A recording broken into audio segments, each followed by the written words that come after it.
আবারও বিয়ের পোস্ট দিলেন মাহিয়া মাহি।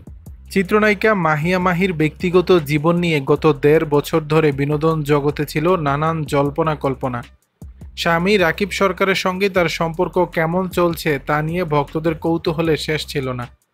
বছর দেড়েক আগে মাহি নিজেই সামাজিক মাধ্যমে বিচ্ছেদের ইঙ্গিত দিয়েছিলেন।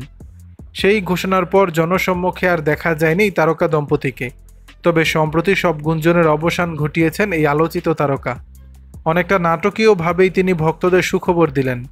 শনিবার ১৮ই অক্টোবর চিত্রনায়িকা মাহিয়া মাহি সামাজিক যোগাযোগ মাধ্যমে আবারও বিয়ের পোস্ট দিলেন।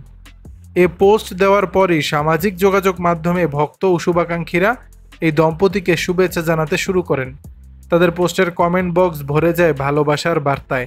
একজন লিখেছেন, আলহামদুলিল্লাহ, অভিনন্দন প্রিয় ভাই, আপনাদের জন্য শুভকামনা, সৃষ্টিকর্তা আপনাদের সবসময় ভালো রাখুক। আরেকজন লিখেছেন, রাকিব সরকার ভাই, মাহিয়া মাহি ভাবি, আপনাদের জন্য দোয়া ও শুভকামনা রইল। দর্শক, বিষয়টি নিয়ে আপনাদের মতামত জানাবেন নিচের কমেন্ট বক্সে।